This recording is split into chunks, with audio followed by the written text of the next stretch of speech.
જય શ્રી રામ મિત્રો, આજની કહાની પતિ પત્નીના જીવનની ઇમોશનલ કહાની છે, જેને સાંભળીને તમારી આંખમાં આંસુ આવી જશે. આપને વિનંતી છે કે આ કહાનીમાં તમને કેટલાક ઘણા વળાંકો જોવા મળશે, જે સાંભળીને તમે ભાવુક થઈ જશો. તો મિત્રો, હવે શરૂ કરીએ આ ભાવનાત્મક કહાની, જે પતિ પત્નીના જીવન પર આધારિત છે. પહેલાં મને છોકરાનો ફોટો બતાવો માં, પછી હું અહીં નક્કી કરીશ કે નહીં. માતાએ રીટા તરફ જોયું. ઠીક છે, અમે તારા માટે સારો છોકરો નહીં શોધીએ. રીટાએ ગુસ્સામાં કહ્યું, માં, મારે ફક્ત છોકરાને જોવો છે. મારે તેની તસવીર લેવી જોઈએ અથવા છોકરાને અહીં બોલાવવો જોઈએ. માએ ઠપકો આપ્યો, તું પાગલ છે? તને શરમ નથી આવતી? તારા રૂમમાં જા. બાબા પણ આવી ગયા. મારી દીકરીને શા માટે ગાળો છો? રીટા બાબા પાસે ગઈ અને કહ્યું, બાબા, મારે એક છોકરો જોવો છે. બાબાએ હસતા હસતા કહ્યું, હા દીકરી, તારી ઈચ્છા પ્રમાણે અમે તારી સાથે લગ્ન કરાવીશું. કાલે હું તેનો ફોટો લઈ આવીશ. છોકરાની પોતાની હોટલ છે, ભણેલો છે અને સુંદર છે. પણ રીટા છોકરાને જોવા માગતી હતી. છોકરો સુંદર છે. રીટાએ હા પાડી. રીટાના લગ્ન 10 દિવસમાં થઈ ગયા. રીટાનો પાર્ટનર સુનિલ એરેન્જ મેરેજ હતો. અમે ક્યારેય એકબીજાને મળ્યા નથી કે વાત નથી કરી. ક્યારેય એકબીજાને મળ્યા પણ નથી. આ એક એવો પવિત્ર સંબંધ છે કે જીવનમાં ક્યારેય ન મળ્યા હોય એવા બે અજાણ્યાઓ એક આત્મા બની જાય છે. બંને એક ક્ષણમાં એકબીજાની જિંદગી બની જાય છે. સુશીલ રૂમમાં આવ્યો ત્યારે પહેલી રાત હતી. રીટા હાથમાં આઈસ્ક્રીમ પકડીને આંખો નીચી કરીને બેઠી હતી. આઈસ્ક્રીમ રીટાનો ફેવરિટ હતો. સુશીલને હેલો કહ્યું. સુશીલ તેની પાસે બેઠો. સુશીલ પણ થોડો શરમાયો.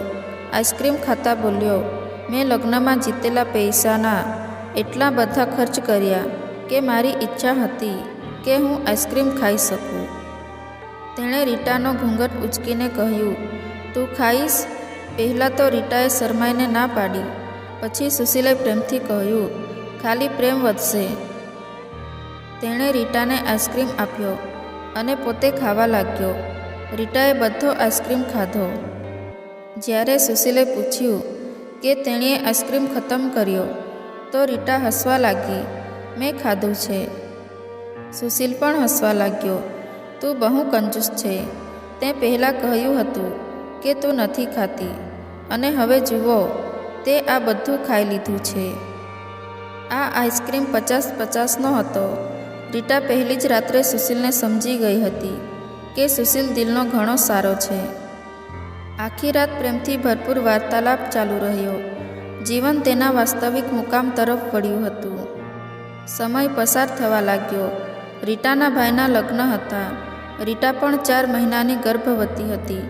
રીટાએ સુશીલને કહ્યું, મારે મારા ભાઈના લગ્નમાં જવું છે. સુશીલે રીટાની બાજુમાં બેસીને કહ્યું, રીટા, ડૉક્ટરે તને લાંબી મુસાફરી કરવાની મનાઈ કરી છે. તેથી હું કોઈ જોખમ લેવા માગતો નથી. હું તને લગ્નમાં જવાની પરવાનગી ન આપી શકું. રીટાને બહુ ગુસ્સો આવ્યો. સુશીલ, તું પાગલ થઈ ગયો છે. મારા ભાઈના લગ્ન છે અને તમે મને ન જવાનું કહો છો. તમે મને કારમાં બેસાડીને આરામથી છોડી દો. સુશીલે રીટાનો હાથ જ પકડીને રાખ્યો. પ્રેમથી તેણે ફરીથી સમજાવવાનું શરૂ કર્યું કે રીટા, કેમ બિનજરૂરી આગ્રહ કરે છે? ડૉક્ટરે તને મુસાફરી કરવાની મનાઈ કરી છે. તેથી હું મારી જાતને જવા દઈ શકતો નથી. તું બેદરકાર બની જાય છે અને હું તને કોઈના માટે છોડી શકતો નથી. આટલું કહી સુશીલ રૂમની બહાર નીકળી ગયો. રીટા રડવા લાગી. રીટાએ તેની માતાને ફોન કર્યો અને સુશીલ લગ્નમાં આવવાની ના પાડી રહ્યો હતો. માતાએ સમજાવ્યું કે દીકરી, જો તે આમ કહે તો આવો નહીં. પણ રીટાના ભાભી અને ભાઈ જીદ કરવા લાગ્યા. સુશીલ અમારી બહેનને કેમ આવવા દેતો નથી? તે રાત્રે આવ્યો. સુશીલ પણ ઘરે હતો. તેણે કહ્યું કે મહેંદી છે. 3 જ વસ્તુ છે, અને તે અમૃતાને લેવા આવ્યો છે. સુશીલે રીટા સામે જોયું. રીટા, મેં તને શું કહ્યું? રીટા આંખો નીચી કરીને રૂમમાં ગઈ. જાગ્યા પછી સુશીલને ખૂબ ગુસ્સો આવ્યો, પણ તેણે ધીરજ રાખી. ખિસ્સામાંથી 1000 રૂપિયા કાઢ્યા. આ પૈસા રીટાને આપ્યા. પૈસા રાખો, વધુ જોઈતા હોય તો લઈ લો, હું કાલે આવીશ. રીટા ખૂબ ખુશ હતી. સુશીલે રીટાને ગળે લગાડીને રીટાને પોતાની જાતને સંભાળવાનું કહ્યું. પછી રીટા લગ્નમાં ગઈ. મહેંદીની રાત્રે રીટાની માસીની દીકરી પણ આવી હતી. તેમજ નાચ્યા અને ખૂબ આનંદ કર્યો. લગ્નના દિવસે ભાઈના લગ્નની સરઘસ છોકરીના ઘરે પહોંચી ત્યારે વરસાદ પડી રહ્યો હતો. તેના આંગણામાં ઘણો કાદવ હતો. રીટા લપસીને પડી ગઈ. પડતાની સાથે જ તેને પેટમાં દુખાવો થવા લાગ્યો. રીટા જોર જોરથી રડવા લાગી. ઝડપથી રીટાને હોસ્પિટલ લઈ ગયા. રીટા પીડાથી ચીસો પાડી રહી હતી. સુશીલને ફોન કરીને રીટા વિશે જણાવ્યું. સુશીલ ડરી ગયો. તે ઝડપથી હોસ્પિટલ પહોંચ્યો. ડૉક્ટર રીટાને ઇમરજન્સી વોર્ડમાં લઈ ગયા. સુશીલ ખૂબ જ પરેશાન હતો. હૃદયના ધબકારા અનિયંત્રિત હતા. જીભ પર ભગવાનનો જપ ચાલુ હતો. બીજા બધા લગ્નની ખુશીમાં મગ્ન હતા, પણ અહીં તો સુશીલ ચિંતામાં ઊભો હતો. થોડીવાર પછી ડૉક્ટર રૂમમાંથી બહાર આવ્યા. તેણે સોરી કહ્યું અને કહ્યું કે તમારું બાળક મરી ગયું છે. સુશીલ ખુરશી પર જાણે નિર્જીવ બેઠો હતો. ભગવાન પાસે હિંમત માંગીને તે ઝડપથી વોર્ડમાં ગયો. રીટા રડી રહી હતી. સુશીલને જોઈને તેણે મોં ફેરવી લીધું. સુશીલ પાસે બેઠો અને માથું ચાપવા લાગ્યો. ઠીક છે, મારી સોનીને ચૂપ કર, રડવાનું બંધ કર, એ ભગવાનની ઈચ્છા હતી. રીટા એકદમ રડવા લાગી. સુશીલ, મને માફ કરજો, મારાથી ભૂલ થઈ ગઈ. સુશીલે આંસુઓથી ભીની પાપણોને ચુંબન કર્યું. ઓહ માય ડિયર, રડો નહીં, ભગવાનની ઈચ્છા હતી, મારે ચૂપ રહેવું જોઈએ. રીટા પોતાને ગુનેગાર માનતી હતી. તે પોતાને તેનું બાળક અને સુશીલનો સુશીલ માનવા લાગી. મેં રીટાનું માથું મારા ખોળામાં રાખ્યું. મારી સોનીને ચૂપ કરી. સોની, હવે રડીશ નહીં. હું તારી સાથે છું. અને રીટા સાથે ઘરે ગયો. લગ્ન પૂરા થયા. બધા ઘરે આવી ગયા. રીટાની હાલત પૂછીને રીટા પોતાની જાતને દોષી ઠેરવી રહી હતી. સુશીલે મને રોકી હતી. માં, પણ હું જીદ કરતી રહી કે મારે લગ્નમાં જવું છે.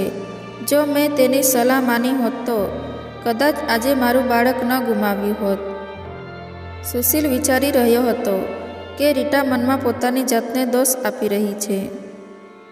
એટલે જ સુશીલ રીટાને પ્રેમથી સમજાવતો રહ્યો. તું પાગલ છે, તારી જાતને પરેશાન ના કર, એ ઈશ્વરની ઈચ્છા હતી. ઈશ્વર આપણને ફરી એક બાળક ચોક્કસ આપશે. રીટા સુશીલની આંખોમાં જોઈ રહી. સુશીલ, તું બહુ સરસ છે.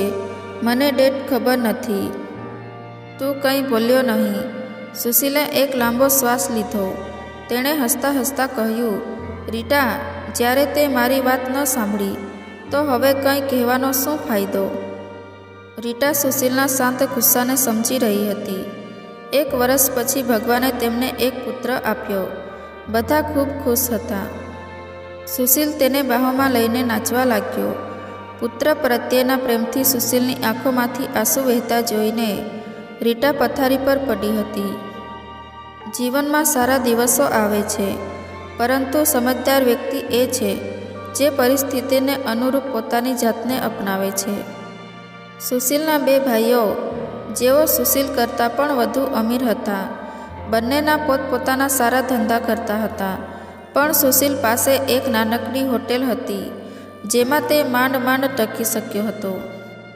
રીટાએ આગ્રહ કર્યો કે સુશીલ, બાળકને ગરમી લાગે છે, તેથી જ તે ખૂબ રડે છે. મહેરબાની કરીને મારા રૂમમાં એસી લગાવો. સુશીલે તેના માથા પર હાથ મૂક્યો. હે રીટા, તું પાગલ થઈ ગઈ છે. મારી પાસે એસીના એટલા પૈસા નથી. રીટાએ જીદ કરી. મને આવું જોઈએ છે. સુશીલ રૂમમાં છાતી પર આડો પાડીને પુત્ર સાથે રમી રહ્યો હતો. રીટા બસ એસી લગાવવા પર મક્કમ હતી. સુશીલે રીટાનો હાથ પકડી લીધો. રીટાને તેની નજીક લાવ્યો. મને ખબર નથી કે તું આટલા ગુસ્સે કેમ છે? હું એસી લગાવી દઈશ. આ લે, મારો રાજકુમાર ઊંઘી ગયો છે, તેને સુવડાવો. 2 વર્ષ પછી ભગવાને તેમને એક દીકરી પણ આપી. બંને ખૂબ ખુશ હતા. સુશીલ દરેક સારી ખરાબ ઈચ્છા પૂરી કરતો હતો, પરંતુ તેમ છતાં તેઓ નાની નાની વાતો પર લડતા હતા. પુત્ર 4 વર્ષનો થઈ ગયો હતો. દીકરી નાની હતી. સુશીલનું હોટલનું કામ બરાબર ચાલતું ન હતું. સુશીલ થોડો ચિંતિત હતો. જ્યારે તે ઘરે આવ્યો ત્યારે તેણે જોયું કે તેના પુત્રએ તેનું લેપટોપ તોડી નાખ્યું હતું. રીટા મોબાઈલમાં વ્યસ્ત હતી. સુશીલે જોયું કે લેપટોપ તૂટેલું પડેલું હતું. સુશીલે બૂમ પાડી, રીટા, આ શું છે? રીટાએ જોયું કે તમારા છોકરાએ તેને તોડી નાખ્યું હતું. સુશીલ પહેલેથી જ ગુસ્સે હતો. તેણે રીટાને ગાળો આપી અને કહ્યું કે તારું મગજ કામ કરતું નથી. તેમાં મારા તમામ ડેટા હતા. શું તમે ગાંડા છો? જા જમવાનું લઈ આવ. રીટા ગુસ્સામાં સુશીલ પર બોલે છે, હું નોકરાણી નથી. મારે આખો દિવસ બાળકોની સંભાળ રાખવું અને પછી તું મારી સાથે દુર્વ્યવહાર કરે છે. આખો દિવસ આટલું કામ કરું છું અને માન બહુ ઓછું છે. શું તું મારી સાથે દુર્વ્યવહાર કરે છે? રીટા ખાવાનું લાવી. રીંગણનું શાક તૈયાર કર્યું. સુશીલે બૂમ પાડી, રીંગણ જુઓ, તું ગાંડી છે? મેં તને કેટલી વાર સમજાવ્યું છે કે હું રીંગણ નથી ખાતો. સુશીલે ખોરાક ઉપાડીને ફેંકી દીધો. ઊભો થઈને બહાર ગયા. દરમિયાન પુત્રએ હાથ અડી જતાં કાચ તોડી નાખ્યો હતો. ખૂબ લોહી વહેતું હતું. રીટાએ તેના પુત્રને તેના હાથથી 2 વાર થપ્પડ મારી હતી. હું ખૂબ કંટાળી ગઈ છું. મેં પિતા અને પુત્ર પાસેથી પુત્રને ઉપાડ્યો અને રડતા રડતા રૂમમાં લઈ ગઈ. હું પણ તેને કહેતી હતી, 5 વર્ષ થઈ ગયા. આ વ્યક્તિને તેના માટે બહુ માન નથી. તેણે તેના પુત્રના ઘાને રૂઝાવવાનું શરૂ કર્યું. આ દરમિયાન દીકરી ભૂખને કારણે રડવા લાગી. મેં તેને મારા ખોળામાં ઉપાડી. જો આ વ્યક્તિ આવું વર્તન કરતો હશે તો તેનું જીવવું મુશ્કેલ બની જશે. સુશીલ આખી રાત ગુમ રહ્યો. રીટાએ પણ ફોન કરીને પૂછ્યું. રીટાએ તેની માતાને કહ્યું કે સુશીલ આ દિવસોમાં ન તો ખર્ચ ચૂકવી રહ્યો છે, ન તો સારી રીતે વાત કરે છે. તે તેની સાથે દુર્વ્યવહાર કરે છે. માતાએ કહ્યું, ચાલો વાત કરીએ. સુશીલને લાગ્યું કે તેણે રીટા સાથે સારો વ્યવહાર કર્યો નથી. આજે હું ઘરે જઈને રીટાને સોરી કહીશ. હું ઘરે આવ્યો ત્યારે જોયું કે રીટાના માતા પિતા અને કાકા આવીને ઘરમાં બેઠા હતા. સુશીલે રીટા સામે જોયું. રીટા ચૂપ રહી અને હેલ્લો બોલી. તે પછી વાતચીત શરૂ થઈ. માતાએ બૂમ પાડીને કહ્યું કે દીકરા, તું ખર્ચો નથી આપતો. રીટાને કેમ અપશબ્દ બોલે છે? સુશીલને ખૂબ ગુસ્સો આવ્યો. અમે બંને ઘરની બાબતો ઉકેલી લેતા. સુશીલે ગુસ્સામાં કહ્યું, હું તેને બધું આપું છું. તે માત્ર ડ્રામા રચવા માગે છે. રીટા પણ ગુસ્સામાં હતી અને તે પણ ગુસ્સામાં, તમે શું ટાંકો છો? તે મહિને 10,000 રૂપિયા આપે છે, જે તેના બંને બાળકોની જરૂરિયાતો પણ પૂરી નથી કરતો. મારી ઉપર એક મહેરબાની કરો. હું તમારા બાળકો પર ખર્ચ કરું છું. દલીલ એટલી વધી ગઈ કે સુશીલે રીટાને બધાની સામે થપ્પડ મારી દીધી. રીટાની મા એ સહન ન કરી શકી. તે તેની પુત્રીને સાથે લઈ ગયા. બંને બાળકોને પોતાની સાથે લઈ ગયા. સુશીલે પણ તેમને રોક્યા નહીં અને રીટા ગુસ્સે થઈને જતી રહી. રીટાએ થપ્પડ વધુ જોરથી અનુભવી. નિશાન બની ગયો હતો. મા પણ મોઢા પર રડવા લાગી. ખબર નહીં આ બાસ્ટર્ડ મારી દીકરી પર કેટલો ત્રાસ ગુજાર્યો હશે. સુશીલ પહેલેથી જ તેની હોટલને કારણે ચિંતિત હતો. કામના અભાવે અને હવે આ સમસ્યા બની ગઈ છે. રીટા તેના મામાના ઘરે હતી. સુશીલ અહીં હતો. ઘરે પરેશાન હતો. સ્થિતિ એટલી ખરાબ થઈ ગઈ. સુશીલને તેની હોટલ વેચવી પડી. 2 મહિના વીતી ગયા. બંનેએ એકબીજા સાથે વાત પણ કરી ન હતી. બંને ગુસ્સામાં હતા. સુશીલ કહે છે કે તે પોતે જ ગયા છે. રીટા પોતે પાછા આવવા માટે મક્કમ હતી. જો તે તેને મનાવવા આવશે તો તે જશે. દિવસો વીતી ગયા અને કોઈ વાતચીત વિના 8 મહિના વીતી ગયા. સુશીલના એક મિત્રએ સુશીલને કહ્યું તારે વિદેશ જવું હોય તો મને કહેજે. મારી પાસે એક જ વિઝા છે. પરિસ્થિતિ ખૂબ જ ખરાબ હતી. સુશીલ વિદેશ ગયો હતો. નંબર સ્વિચ ઓફ હતો. 1 વર્ષ વીતી ગયું અને બંનેમાંથી કોઈએ એકબીજા સાથે વાત કરી નહીં. રીટા તેના ભાઈ પાસેથી બાળકો માટે દૂધ કે અન્ય જરૂરી વસ્તુઓ માટે પૈસા લેતી હતી. ભાઈ ખર્ચ ક્યાં સુધી ચૂકવી શકે? તેમના પોતાના બાળકો પણ હતા. જ્યારે પણ રીટાના બાળકો કંઈ પણ નુકસાન પહોંચાડતા અથવા તોડી નાખતા ત્યારે રીટાની ભાભી ઘણી બધી વાતો કરતી, ટોણા મારતી. રીટા જે કરે તે ચૂપચાપ સાંભળતી. છેવટે તે કોઈને કંઈ કહેતી પણ ન હતી. દિવાળી આવી. રીટાએ તેના ભાઈને કહ્યું કે મને પૈસા આપો, તેણે બાળકો માટે ખરીદી કરવા જવું છે. ભાભીએ નજીકથી કહ્યું, બહેન, એ તો સ્પષ્ટ છે કે અમારી પાસે ફાજલ કરવા માટે પૈસા નથી. જો આપણે એક જ વ્યક્તિ સાથે ન રહી શકીએ તો છૂટાછેડા લઈ લો અને કોઈ બીજા સાથે લગ્ન કરો. અહીંથી જાઓ. તે દિવસે રીટા ખૂબ રડી. તેને ભાન થવા લાગ્યું હતું, સુશીલ મારા માથાનો મુંગટ છે. સુશીલ દુબઈમાં પોતાના બાળકોને યાદ કરીને ખૂબ રડતો હતો. રીટા આ કંઈ પાગલ નથી અને તે શું કર્યું? બીજી બાજુ રીટાના ભાઈએ રીટા માટે એક માણસ શોધી કાઢ્યો હતો, જેની પત્ની મૃત્યુ પામી હતી. 4 બાળકો હતા. તેના ભાઈએ રીટાને સુશીલને છૂટાછેડા આપવા કહ્યું. આ માણસ સાથે લગ્ન કરો અને સ્થાયી થાવ. રીટાની આંખો આંસુથી ભીની થઈ ગઈ હતી.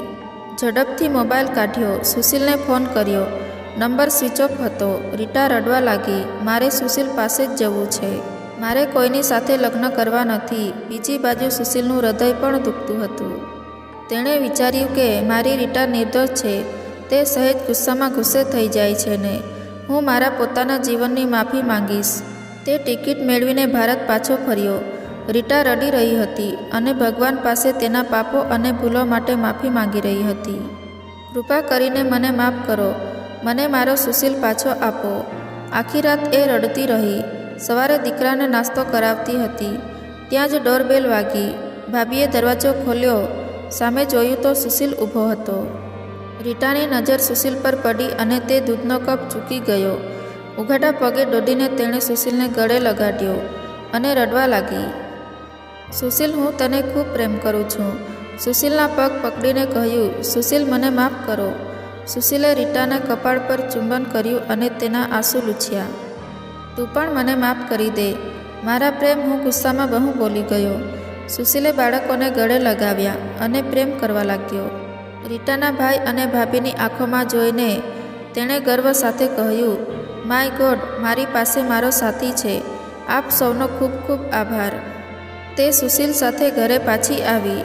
બંને બધું ભૂલીને સુખેથી રહેવા લાગ્યા. પણ સમાજને આટલું કહી દીધું. લાગણીઓમાં છૂટા પડવું બહુ સહેલું છે, પણ અલગ થઈને જીવવું બહુ અઘરું છે. જે ધર્મ આત્મા સાચી અનુભવી શકે છે તે અન્ય કોઈ સમજી શકતો નથી. ખોટો નિર્ણયો લઈને તમારું જીવન બરબાદ ન કરો. આ બધું સમય સાથે બદલાય છે. હા, જો તે બદલાય નહીં તો અમે મુસાફરી કરીશું. જો કોઈ ગુસ્સે અથવા અભિમાન કરે છે તો ફરી મોડું થાય તે પહેલાં જાઓ અને એકબીજાને સમજાવો. જો મારી વાતો એક પણ વ્યક્તિના હૃદયમાં ઘર કરી જાય તો મારો હેતુ પૂરો થશે. આજકાલ નાની નાની બાબતોને લઈને ઘરો બરબાદ થઈ રહ્યા છે. જો આપણે થોડું સહન કરી શકીએ તો આવા ઘરો નષ્ટ ન થાય. મિત્રો, મેં સાચું કહ્યું? તમારો શું અભિપ્રાય છે? તમારે કમેન્ટ કરીને અમને જણાવવા વિનંતી. આવી વધુ અદ્ભુત કહાનીઓ સાંભળવા માટે અમારી ચેનલને સબસ્ક્રાઈબ જરૂરથી કરી લેજો. ધન્યવાદ.